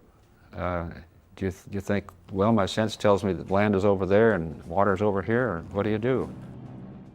In poor weather conditions, this could become an almost impossible challenge.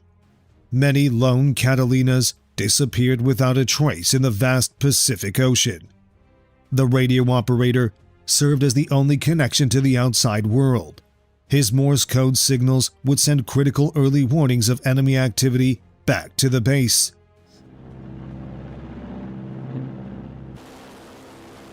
Soon, the Catalina crews would play a pivotal role in the legendary sea battle that would alter the entire trajectory of the war in the Pacific.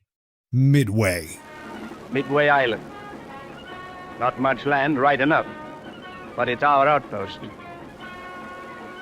A Navy patrol plane. Routine patrol. Only behind every cloud may be an enemy. Following the calamity at Pearl Harbor, the Japanese continued to push back American forces across the Pacific. In June 1942, the Imperial Japanese Navy dispatched a massive task force to seize American-held Midway Island, located 1,100 miles northwest of Pearl Harbor. The primary goal was to lure the remaining ships of the U.S. Pacific Fleet into a confrontation and destroy them. However, the Japanese codes had been deciphered, and the defenders were aware that an attack was imminent. What they didn't know was the precise location of the task force. Up until the Battle of Midway, the U.S. Navy, quite frankly, was not having a good war. They had only been able to score some hit-and-run raids against Japanese islands. So the Battle of Midway was very much a showdown in which the U.S. Navy was going to put it all on the line to stop the Japanese fleet. On the morning of June 3rd, a Catalina patrol aircraft located the leading vessels of the Japanese task force. At dawn the next day, another Catalina finally identified the remaining ships, including the aircraft carriers. A large contingent of American carrier planes took off to engage the Japanese battle fleet. However, the waves of dive bombers faced superior Japanese fighters and suffered devastating losses. Then, in just 10 minutes, the tide shifted dramatically. American dive bombers targeted 3 Japanese aircraft carriers while their decks were crowded with planes being rearmed and refueled. Without air cover, the massive carriers became easy targets and quickly succumbed to American assaults. Later that day, a 4th Japanese aircraft carrier was also lost. Midway represented a catastrophic defeat for the Japanese and marked a pivotal turning point in the Pacific War at sea. At last, U.S. forces achieved a decisive victory, marking the first time the Japanese were forced onto the defensive. In the Battle of Midway, there were some elements that played a great role, and certainly that was finding where the Japanese fleet was. And code breaking played a role in that, but it still required an aircraft to spot the ships. And it was here that the PBY played a pivotal role in the battle, because it was PBYs that spotted not only the invasion force destined for Midway, but more importantly, spotted the carrier force. The Catalina had demonstrated its capabilities beyond any doubt, but even before the attack on Pearl Harbor, the Navy had already commissioned its intended successor. The battleship of the air, the Coronado, the mightiest seaborne aircraft now in service. The Coronado, known as the battleship of the air, was the most formidable seaborne aircraft ever constructed. This 4-engine Coronado was significantly larger and more advanced, yet it cost 3 times as much to produce as the Catalina and was a very intricate machine. In contrast, the Cat was straightforward to manufacture in large quantities, allowing it to remain the Navy's primary workhorse. Much like Henry Ford's Model T, it was slow but reliable and got the job done. However, every crewman flying a Catalina understood that, despite its armament, the sluggish Cat had little chance of surviving an encounter with Japanese fighters. Those long and solitary ocean patrols became some of the most perilous missions of the entire Pacific War. The Catalina has been called the cruiser of the air. Her wing spread is 105 feet. Her length from nose to tail is 65 feet. She can carry a load of many tons. Her range, fully loaded, is over 4,000 miles, and the PBYs, new and old, have stood up to all the tasks imposed by modern war. Yet, sometimes, the odds were simply insurmountable. During his first combat patrol in August 1942, Bob Dimmitt's Catalina was unexpectedly attacked by 3 Japanese fighters. They were real show-offs. They would corkscrew in and roll. I watched one of them coming in on our tail there, and he was just lazily doing rolls and shooting at us. I guess they figured that this was a big duck and it was going. Our radioman was killed. He was sitting right behind me. The mechanic was shot through the chest, and those were the 2 big casualties that we had. The rest of us all had small shrapnel in us. Then, just as quickly as they had appeared, the Japanese Zeros vanished. 1 man was killed, another was severely wounded, and the Cat sustained significant damage. And when we got away from there, our port engine was starting to burn. But that sucker flew, and we noticed some dots on the horizon. Never saw such pretty pieces of palm trees in our life. Somehow, they managed to crash land the injured Catalina in shallow water, skidding to a stop on the beach. We stopped.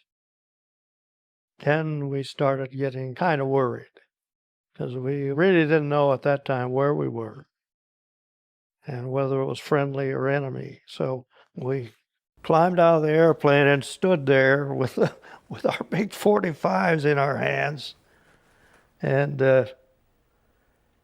waited. After a week stranded on their tropical island, Bob Dimmitt and his crew began to wonder how long they could endure before assistance arrived or the Japanese came.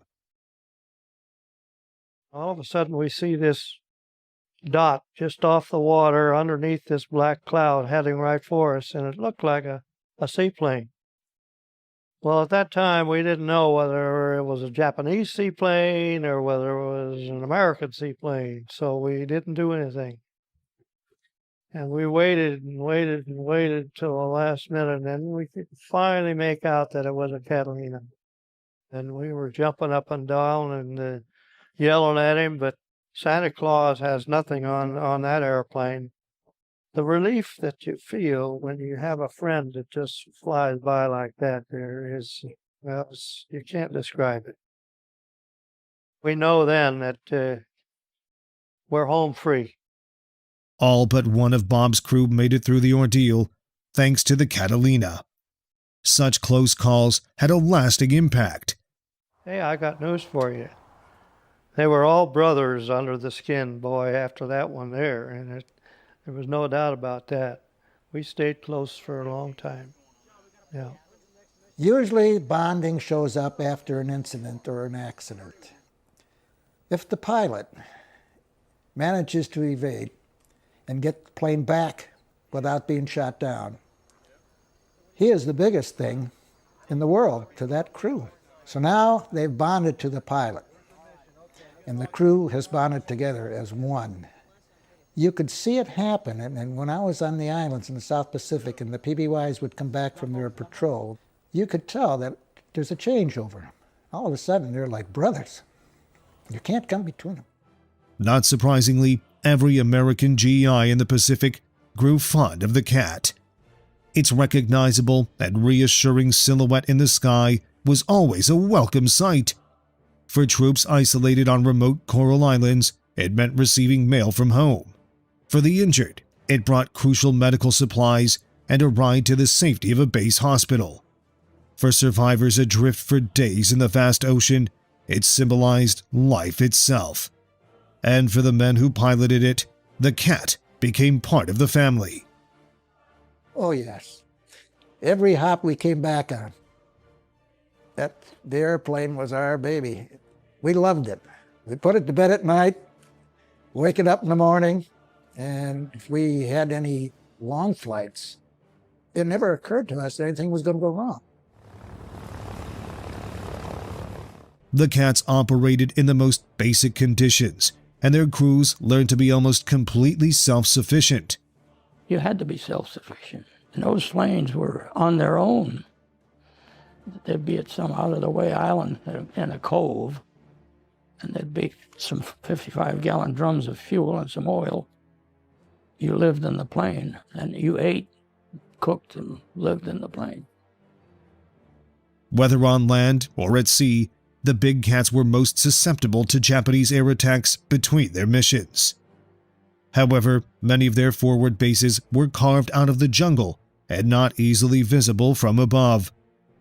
The long-distance missions across the Pacific placed immense stress on the aircraft and the dedicated ground crews who kept them operational with only the most rudimentary tools. Preventative maintenance is the secret to the whole thing. The old saying goes, you can't pull off the road and call for a wrecker. If you have a problem, you lose an engine, you're going to have to return to base. You have a full crew, full ammo, full gas load. Perish the thought that you lose an engine on takeoff. The remote jungle bases lacked workshop facilities, but this did not deter the Catalina. It came equipped with its own set of folding work platforms that could be attached to the engines. There you were on a platform. You could work in the whole accessory section. After a specified number of flight hours, each engine required a thorough inspection. Each check would be more intense. And you hate to see them coming because that meant that it was going to be work. Not just flying, it was going to be work. You had to get yourself 30. And then you would have the 30, 60, 90, and 120-hour check. Now, 120 hour takes quite a long time. That's 120 hours in the air. Now the airplane's going to be down for a couple of days. In wartime, that's not really well thought of, but it has to happen. So you can imagine that there's a lot of fellas, a lot of mechanics, really running all over that airplane to get it back in the air. That's one thing a pilot doesn't want, is to have his airplane on the deck. It's not what it's built for.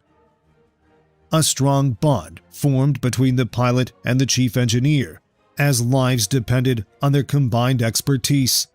Before every mission, they would meticulously inspect the aircraft together. It's the rapport that you develop with the pilot. And if you're the chief aboard, or if you're the senior man aboard, or if you're the flight engineer, you're a little bit closer to the pilot than the rest of the crew. He'll come to you first. But he's still in charge. I realized I was the man behind the wrench. I wasn't the man up front driving. Pilot drives it. I fix it.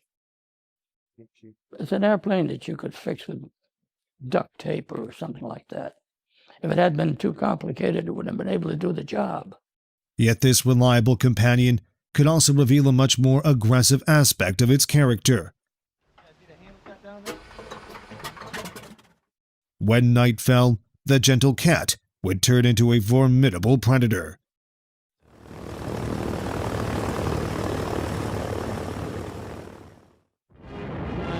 Guadalcanal is the most hotly contested strip of land in the South Pacific.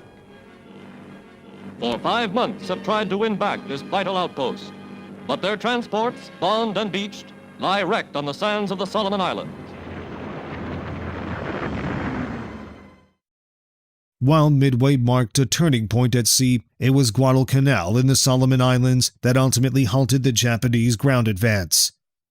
The situation was dire, as the Japanese funneled troops and supplies into battle, desperately attempting to push American forces back into the sea. The success of the entire Japanese operation hinged on regular supply runs conducted by a fleet of transport ships operating under the cover of night, protected by destroyers and light cruisers known as the Tokyo Express. The only chance for an American victory lay in severing this vital supply line. This goal was ultimately achieved with the assistance of an unexpected weapon. Anything familiar? That torso with a middle-aged sag? Her speed less than some cars can do. Got her? Right. The old cat. Navy Catalina patrol boat. PBY in a black nightgown for night camouflage. A black cat. It was called the Black Cat because they flew at night, and the plane was painted perfectly black. Despite its age, the Catalina was leading the way in a new type of covert operation that would become an increasingly significant aspect of modern warfare. During the day, to launch a PBY on any sort of attack mission would have been suicide because it was a slow and lumbering aircraft. But those attributes made it really particularly suited to night combat, where it could loiter over targets and search for them really at will. For every pound of bombs dropped last month, 1 ton of enemy shipping was sunk or damaged. Records like that mean plenty in any language, dollars or yen. The concept was simple, yet highly effective. Take a standard PBY Catalina patrol plane, coat it in matte black from nose to tail, conceal its glowing exhaust pipes above the wings, and switch off all navigation lights. Then attach 4,000 pounds of bombs under its wings, transforming it into a formidable weapon. This was the Black Cat, the original stealth bomber.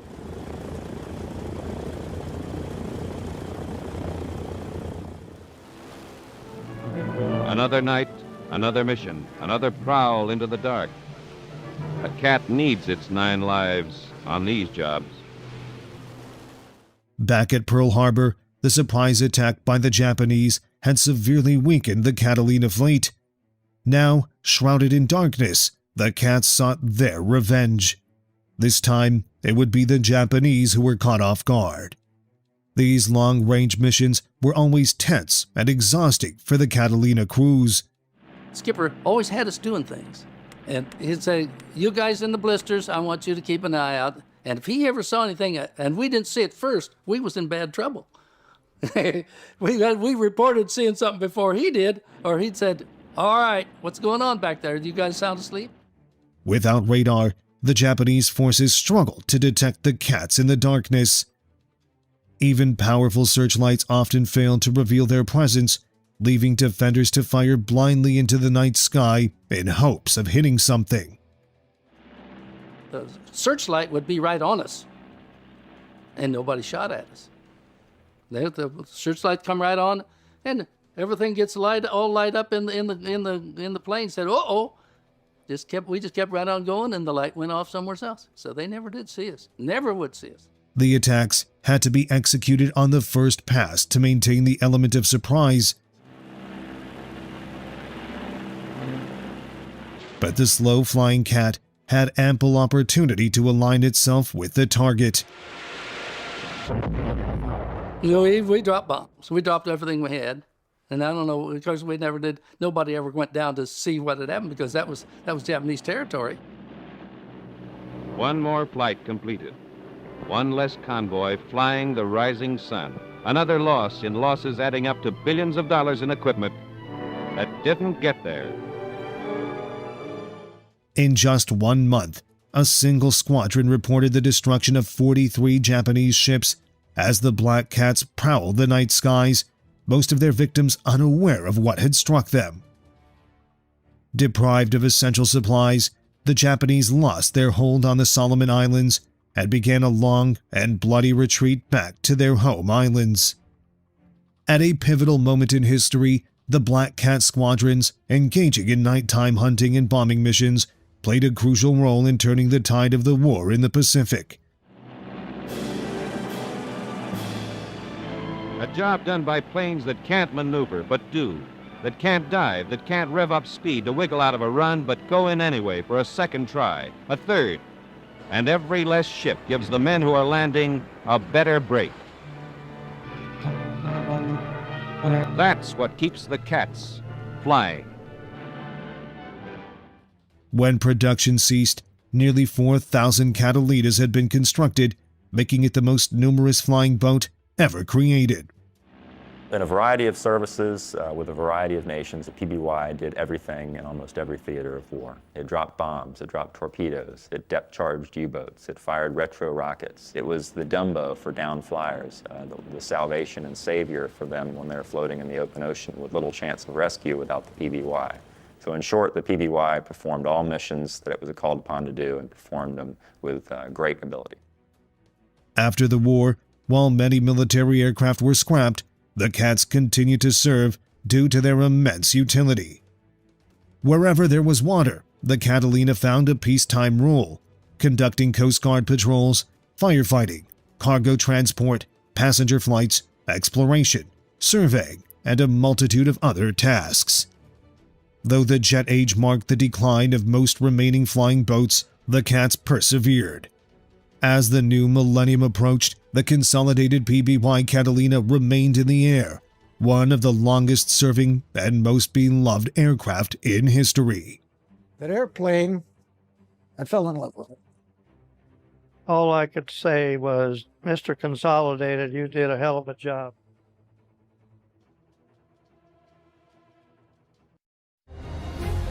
Every aircraft has a story that deserves to be told. Don't let these legends fade into the past. Like this video and subscribe to our channel and help us keep aviation history alive. In the vast, dark expanse of the Pacific War, a different kind of hunter prowled the night skies. They were not sleek fighters, but lumbering long-range flying boats with a deadly purpose. we now uncover the incredible history of the PBY Catalina patrol bombers in The Story of the Black Cats. Now restored and in full colour, this film reveals the crucial, often overlooked role of these versatile aircraft. Painted black for camouflage, the Black Cats flew daring, low-level missions